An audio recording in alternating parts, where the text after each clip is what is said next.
This is episode 1117. And I knew what was going to happen to me if I went to the US and worked for a public company. I would probably eventually join the C-suite of that company. But what was more fascinating to me is the unknown. Like the ecosystem back home was booming. There were a lot of different opportunities. I knew a lot of people in that ecosystem, and I really wanted to be part of the journey. I didn't know what to expect. I didn't know what's going to happen. It just felt right. I cannot explain it, or maybe just put like a very strong reason behind my decision. It just felt right, and I was okay with taking the risk.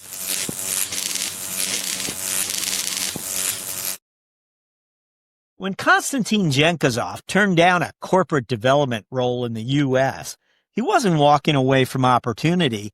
He was running towards a different kind of growth. Having helped lead the FP&A function at a fast-scaling Bulgarian tech firm through its acquisition by a U.S. company, Dzhengozov knew what came next if he stayed the course. But the unknown just felt right, he tells us. So he stayed close to Bulgaria's booming startup scene and co-founded Payhawk. You'll hear that story and much more on today's episode. Our talk with CFO Konstantin Dzhengozov begins after this.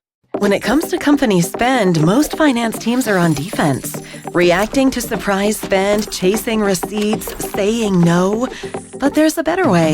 Meet Brex, the AI-powered spend platform that boosts a company's control, earnings, and speed. 99% of customer spend is compliant. 11 million hours saved on expenses and accounting through automation. $681 million plus back to customers in business building rewards.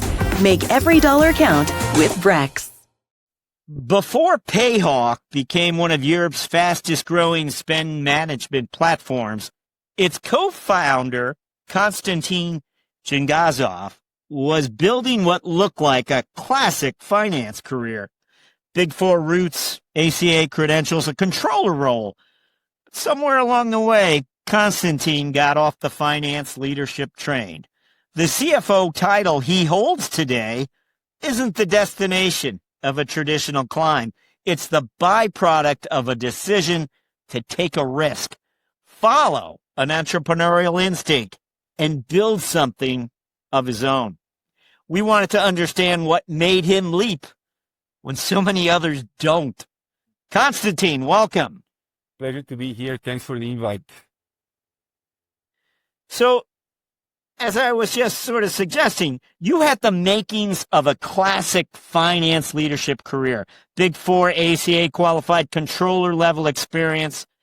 When did you start to feel like the CFO path wasn't quite enough for you? What would you share?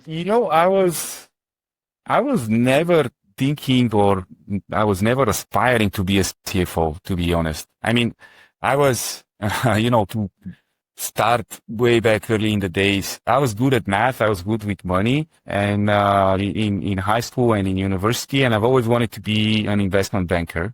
And I started my career as a management consultant. I was very young, straight out of university. And I took a very deep dive, because you do a lot of overtime. You're working over the weekends. You had so much exposure in such a short amount of time. And you learn a lot. You learn how big corporations work. You learn all the rigor, the cadence, the different dynamics, attention to detail, even learn to be patient, learn to be, more, kind of build this perseverance culture where, I think it's probably lacking a bit now, in some of the younger folks when they need everything to be happening now. They don't have the patience to wait. But it kind of set the scene for me to really be a bit more curious on how businesses operate. What are the levers that you can pull? How you can tie financial data to the success of the company, to the goals, to the mission, to the values of the company, and etc. And I spent like probably around 5 years doing management consulting, went through very different projects, valuations, M&A. Was that at KPMG? Yes, it was at KPMG, but we operated on a cluster level, so we were pretty much handling all of a lot of the Balkans, in Central and Eastern Europe. And I got exposure to different industries, different types of engagements. It was very interesting. But what was kind of missing for me is because when you are working on these types of engagements, you always have something that you build and then you deliver and then you hop on to the next engagement. So you don't see end to end what's going to happen with the company. And at that point in time, I got approached by a friend to join a tech company here in Bulgaria that was growing very fast. I didn't know much about the company. I was a bit hesitant, to be honest, at first. Now, in hindsight, looking back, it's probably one of the best decisions that I took in my life because, in essence, I said, okay, I saw what the management consulting work is going to look like. I pretty much know what's going to happen for me in the next 5, 10, 15 years. I want to try something new. I want to try another challenge. And that's how I joined this tech company. And things have been dramatically different ever since, both on a personal level and on a professional level. Just from day one. Let me just point out, I just want to point out to our audience that at KPMG, again, you were more in the consulting lane there, but you were a senior advisor in corporate finance. And as you just explained, 5-year investment, you were there. And there were lots of different types of clients across Europe. You jump into, when you do enter industry, and that's what we're getting to now, you're in the financial planning and analysis lane. So this is a very familiar career building opportunity for many finance executives. You're about to make another 4 or 5 year investment within that area. Am I right about that? Absolutely. Absolutely. Are you smitten with finance at this point? Because it doesn't seem like you're going to be the consultant anymore. You're not, perhaps engaging C-suite people. You're instead reporting up to another, head of FP&A or what it might be. No, I was actually leading the FP&A function when I joined this company. So there was nobody else there. And I saw this as a big challenge, but also as a big opportunity because I was working directly with the founders. It was, back then we were like, I think 600 or 700 people. We had very big organization in the US. Most of our sales were happening in the US. We were acquiring some smaller businesses. And it was just fascinating. The culture was very different. People were very approachable. It was totally different than working for a consulting company. And I had the chance to grow in a lot of different dimensions. So from day one, I was engaged with all the positions. I was working directly with the founders. I had to establish, the basic principles of the FP&A function from scratch, building budgets, tracking performance, analyzing things that work, things that don't work. And it was exciting times for me. But then we also went, I think probably one of the most interesting things was, we got acquired by a public US company. And I was one of the very few people that were engaged in the process. So I really got first-hand experience into the whole process of being acquired by a public company, doing the prep work, and doing the sort of like the integration with the new company, and then in essence working for a public company. Now tell us something about that. I mean, Konstantin, did the CFO, when the acquiring company came for a visit, did the CFO ask you to join them as they sat across the table from these executives to help answer their questions?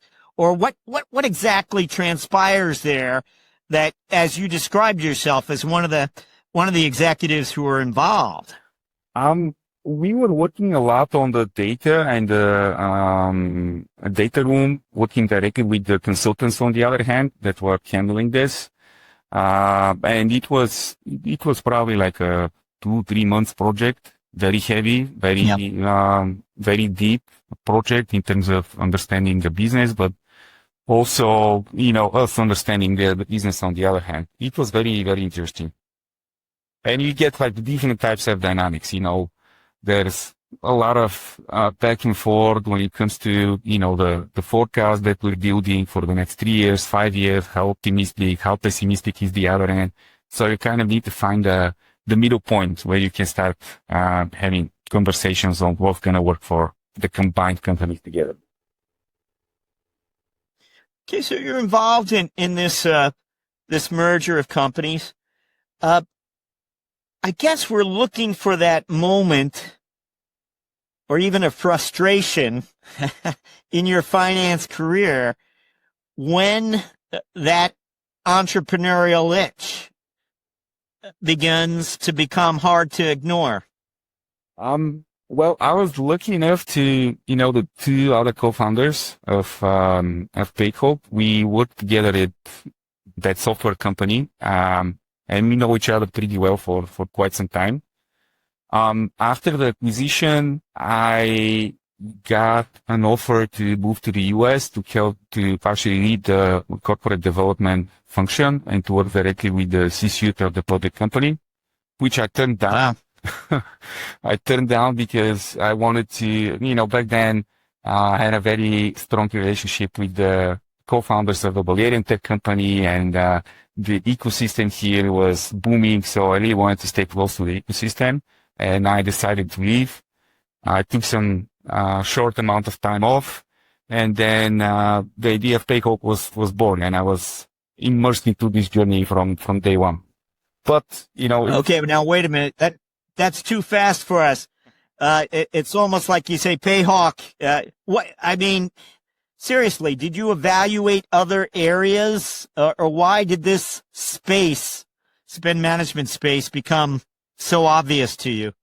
It was something that my co-founder Christo, who's also the CEO of the company, he had the idea of this because he was experiencing the pain points firsthand on managing subscriptions or dealing with card payments and etc. So he had this idea, and we just were brave enough to jump together into this crazy journey. How do you complement him? I mean, what two worlds are you bringing together here? Your world and his. It's so we have three co-founders, and I would say we are very different on both personal level, but also on professional experience. So we have Christo, who is like the big visionary, the product person. He is very experienced in managing product teams, in building products, in finding the right product market fit, in pushing the envelope a lot. We have Boyko, who is our chief technology officer, who is behind the amazing technology that we have built. And I like to joke that, I'm the person who is kind of the one that needs to be the common reason, like, hey, how do we get there? What resources do we need? When we need to fundraise? What's our business plan going to look like? How are we going to make money? What our unit economics are going to look like? So the three of us bring very different perspective to the business, and we balance each other pretty well because everybody has different skill set, different experience, and this is very valuable to have in the same room. I thought it was interesting. You mentioned the corporate development role in the U.S. that you ultimately didn't accept. What was your thinking at the time? And this is just one of those opportunities that I think every career builder faces. There's the one that they didn't accept. What would you tell us about that decision? And I would imagine you're confident you made the right decision today. I think I made the right decision. I mean, back then I wasn't sure. I wasn't sure what was going to happen to me. I just knew that there's so much happening. It sounds exciting, though. You would have been transatlantic. Absolutely, it was. I was considering it for a very long period of time, and I don't know. I mean, I'm probably more towards like taking risk at certain stages of my career. And I knew what was going to happen to me if I went to the US and worked for a public company. I would probably eventually join the C-suite of that company. But what was more fascinating to me is the unknown. Like the ecosystem back home was booming. There were a lot of different opportunities. I knew a lot of people in that ecosystem, and I really wanted to be part of the journey. I didn't know what to expect. I didn't know what was going to happen. It just felt right.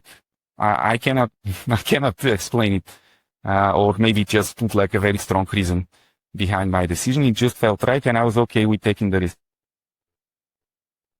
Now, you've helped distinguish the different founders here, and You've called yourself your title is the CFO of Payhawk and a co-founder, but of course, you are a founder. What does the CFO role mean to you in the context of building something from scratch?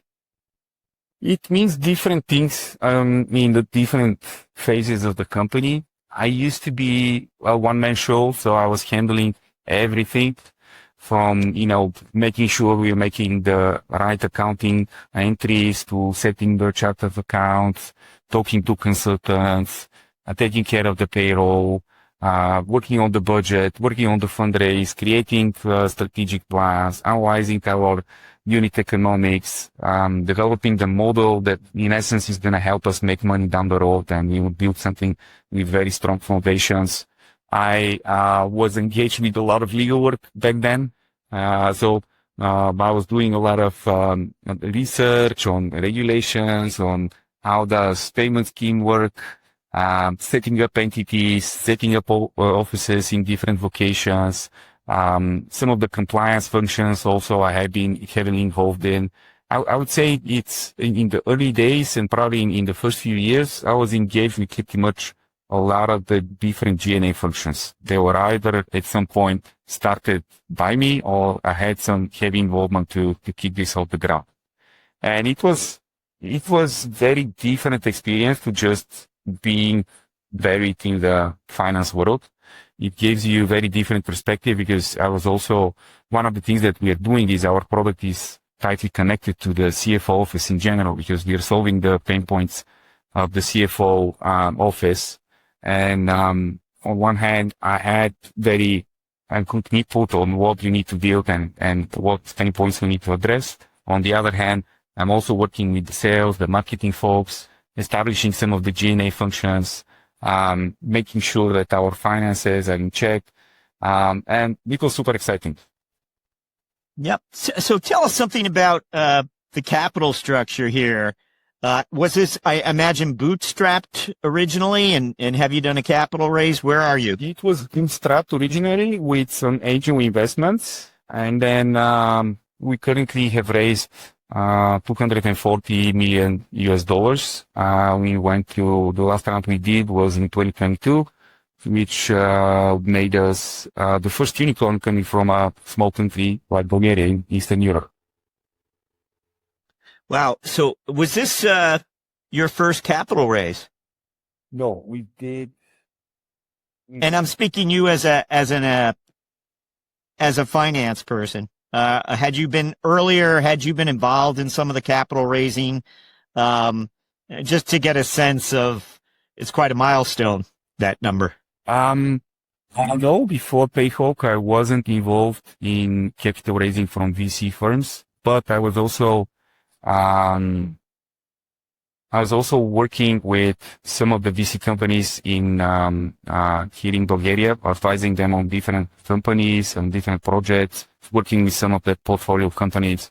So I knew how the machine works, and I knew how the mathematics works. I knew what they were looking for. And I was engaged, throughout my career, I have been engaged in various different engagements when it comes to financing. But when it comes to VCs, and getting a fundraise from a proper VC fund, the first one was with Payhawk. We have a mindset about startups, or there's a familiar path that they take here in the States. What's different about the ecosystem you've described? What rules don't apply, or maybe what's done differently in those early years? It's very different. I think now things are changing a lot, but when we started, just because we are based in Eastern Europe, some of the US funds were not that familiar with this part of the world. They weren't deploying that many funds into this part of the world, so we had to fight our way in. We had situations, for example, when we were doing our seed round, we had more than 60 rejections from different VCs. Some of them rejected us more than twice. Some of them rejected us 3 times. Wow. But we didn't give up. At the end of the day, the main argument back then was, hey guys, you're coming from Eastern Europe. There are other companies, that are very well funded. They had like probably 1 year or 2 years ahead of you in terms of building the product. But we knew that we have the right people, we had the right expertise, we're good at building software, and we knew that we're gonna outpace them. And I think now some of the VC funds that have turned us down during the seed round are regretting this. As the CFO of Payhawk, how your decisions about hiring might be a little different when it comes to the finance team. Unlike US-based startups, you made this as your first hire. I'm curious to know if it would have been different when it came to finance hires specifically. I'm saying, very often we hear, we hired a controller. Is it different? Do you think when it comes to prioritizing hiring, you have a different mindset? I'm not sure if I had a different mindset. I knew back then that, and probably one of the hardest things through this journey is because we were going through this exponential growth. The company was changing probably every 6 to 9 months. So every 6 to 9 months, you would end up working for a different company. And once you start to realize this and kind of hits you very hard at some point, that you need to have a blueprint on how you're going to develop the different functions within the company. And what is currently working is not going to work in 6 months time. And if you don't address it now, you're going to have a lot of issues in the next 6 to 12 months. And I knew that this is going to be a challenge, but I was very open to it. I had this idea and this blueprint of what I want to do and how I want to do it, how I want to scale the organization. And the first hire the first person that I hired in the finance department was someone that I actually know and I can trust. She's a very senior person. She's today still part of the team. And I'm very lucky to have her. She had a lot of experience in Big Four companies, more focused on audit and reporting. And I knew that I need a person like this in the team because I was becoming a bottleneck on handling all the accounting issues, processes, the investor reporting, etc. But after I hired this person, I quickly realized that I was becoming a bottleneck in a lot of other processes, and I had to build very strong foundations early on things like FP&A. So I hired an FP&A person. I had a tax person early on just because we were expanding so much. We opened new offices in different countries throughout Europe. We also had ambitions to go to the US.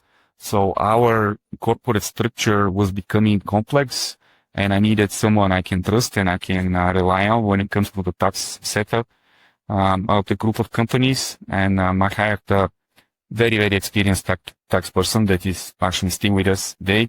I'm very lucky to have her.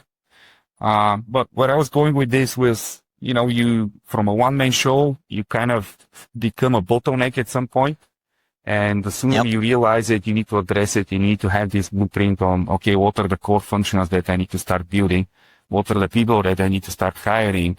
And what are the processes that we want to put in place so that we don't become a bottleneck and we don't become an issue for the business to continue to grow?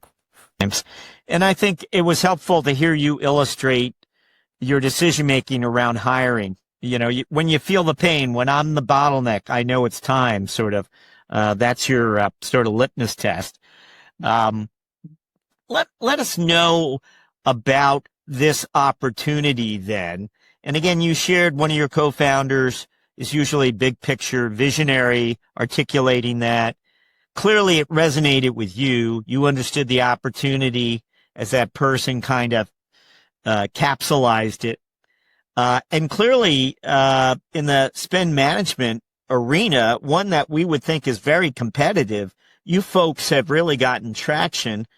What is it that you're doing differently, or what is it that customers are finding value in? Well, we've built the company very differently. I mean, even from day one, we decided that we're going to build a software, and we are going to be positioned as a software company rather than just a payments company that issues cards. And we really want to help companies solve the pain points that they're facing. And I'm facing those pain points as a CFO or as a finance leader myself, because you don't have real-time visibility. You often lack controls. You often receive data very late, so you don't have enough time to do proper analysis. There's a lot of silos in the different departments and different functions. There's not a single dashboard or a single place where you can have all the data readily available at any point in time. And this is one of the key pillars that we built our software on. And unlike some of our competitors, we decided that we're going to build a software that solves a huge pain point, and we're not going to give it for free. We're going to charge customers a subscription fee for our software because we're solving a big issue for those customers, and we want to keep investing in our product. We want to bring other features. We want to go up market. We want to solve more pain points for the CFO office in general. So very early on, we decided that we're going to have two separate revenue streams that are one is related to the software, so we charge a software fee, and the other is related to the payment service, where we also generate revenues. And we had, one of the things that kind of separated us from the competitors is because we are coming from a very small country. The population of Bulgaria is roughly around 6 million. Some of our competitors, like in France, in Germany, they have a very big home market. And usually when you have a big home market, you kind of build your product to address the needs of this home market. And we thought that we were at a big disadvantage just because our home market is very small. But that turned out to be our biggest advantage, because from day one, we were focused to be international. So we decided that we're not going to focus on our home market just because it's too small. We still have a lot of customers from Bulgaria, and we're going to continue to have a lot of customers from Bulgaria, but they're not going to move the needle if you want to become a very big company. So we decided in the early days that we're going to be international. And we built our product not to address a specific need of a customer in France or in Germany or in the UK, but to address the pain points of international businesses. Yeah, tell us about expansion then. How did you prioritize as you opened offices? The first offices that we opened were in London, in Berlin, and in Barcelona. And we decided to tackle those markets first. The UK is the biggest market in Europe. And the German market is the second biggest. Spain, we had a pretty good, it's kind of a serendipity there because we had someone in the team who was a native speaker. And we thought we can leverage this person early on to tackle the Spanish market. There were not a lot of competitors on the Spanish market as well.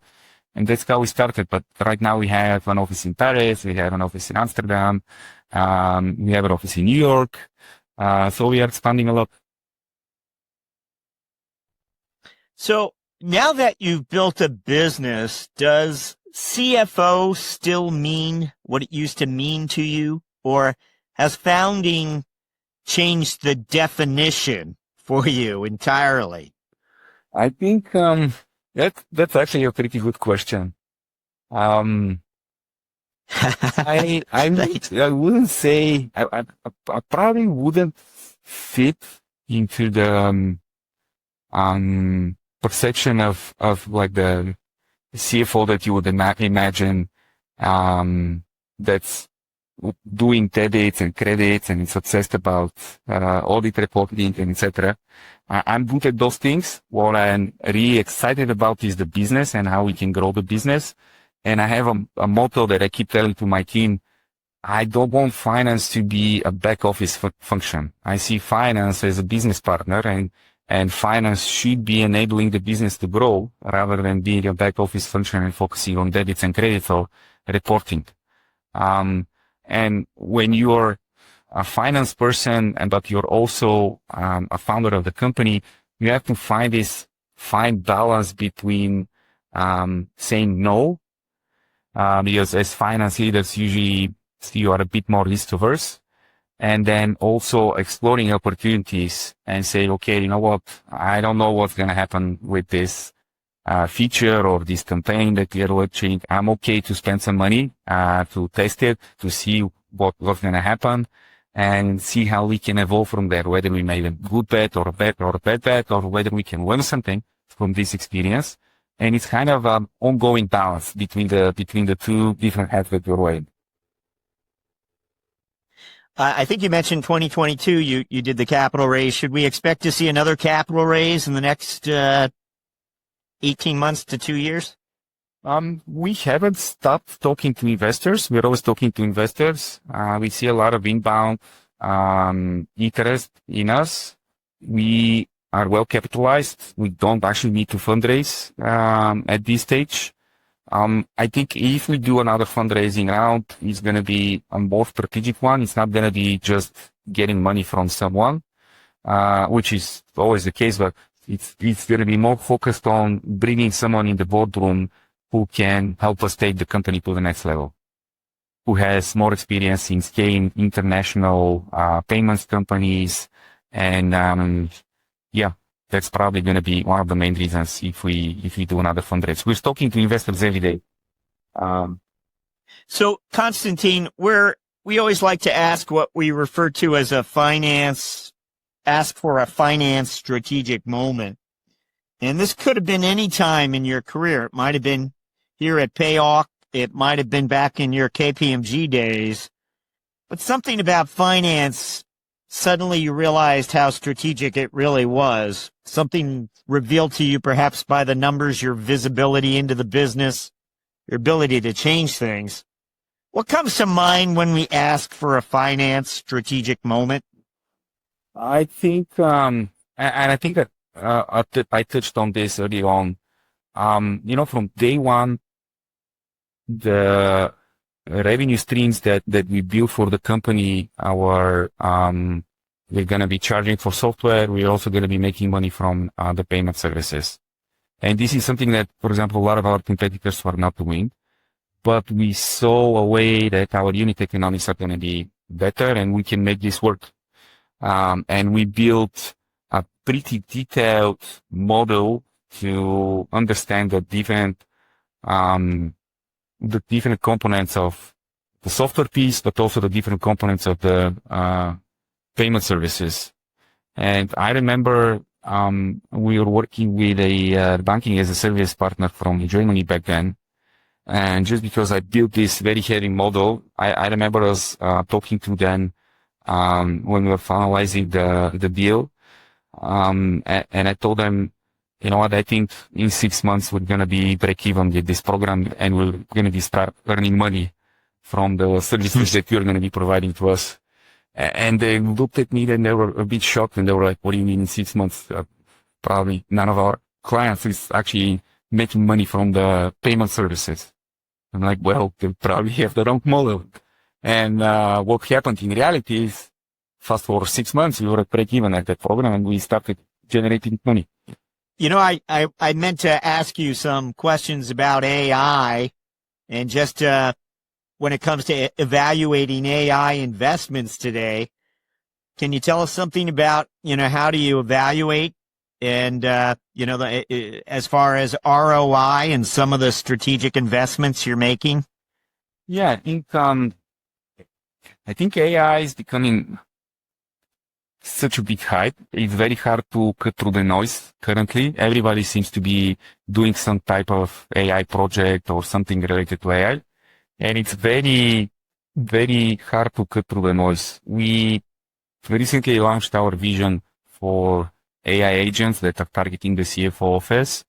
And I think we are kind of taking what we currently have today to the next level. We had this vision probably 7 years ago when we started the company, when you can have a simple conversation with a chatbot and ask for, hey, what is the payment due for this supplier, or what are my card credentials, and etc. Back then, the technology was not quite there yet.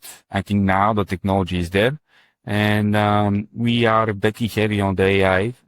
We have a vision on how AI agents are gonna take our product to the next level when it comes to, simple experience, like, for example, booking your travel, when you can have the corporate policy, up and running, and you just have to ask an AI agent, hey, I'm traveling to Berlin or I'm traveling to New York. You don't need to worry whether you're compliant or incompliant with the corporate policy, because the AI agent is going to take care of that. Whether you can travel business, whether you can travel economy, what allowance do you need for, or do you have for hotels and etc. And we see this working pretty well. Yeah, very interesting. Are there specific AI initiatives that are helping finance or the operations become more efficient? Yeah, I think AI is in essence going to change a lot to the things that we do in finance, and it's going to reshape what it means to be even a CFO. I think most people think that AI is mostly related to automating routine tasks and freeing up time for more strategic work, which is absolutely true. But I think the real transformation is going to happen on the stage where, you as a finance leader or as a CFO, how you process and how you synthesize information. Because right now, you spend a lot of time gathering information, analyzing information, and etc. And AI is going to be able to compress this cycle a lot, so shorten it a lot. And what's probably the next stage is going to give you a lot of different insights. So instead of asking, hey, what happened last year, you can ask, for example, what are the 15 variables that are going to predict the cash flow volatility 6 months from now?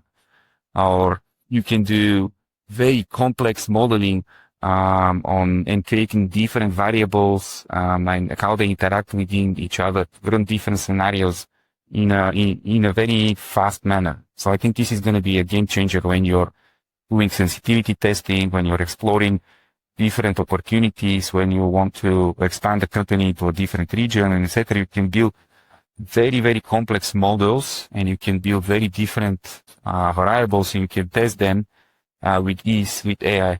And I'm really looking forward to seeing this in place. I think a lot of companies out there are betting on this. I still haven't seen anything that's kind of working today, but I'm eager to see what the future is going to bring. You shared with us how this opportunity really came into focus for you alongside your co-founders, your partners, really, and that was a unique alignment between the three of you. You knew together you could advance something. That doesn't come to everyone. They don't always find those types of co-founders or partners, and that's when opportunities, I think, sometimes are not going to be pursued. But I want to ask it this way. If you had stayed on the traditional finance career builder track, where do you think you'd be today? And do you ever wonder about that alternate path? Honestly speaking, I've never asked myself this question, joke aside. I feel very confident in what I'm doing right now. I feel no looking back, happy on the choices that I made. But thinking out loud, probably I would be on the same track. Probably I would be CFO somewhere else, but I would most likely have a very different vision on what a CFO needs to do and what my responsibilities would have been if I didn't have this founder experience in Payhawk. So I would probably be ultimately on the same career track and be a CFO somewhere else, but with a different mindset. Different mindset altogether. Konstantin Dzhengozov, thank you for joining us on CFO Thought Leader. Thanks for having me.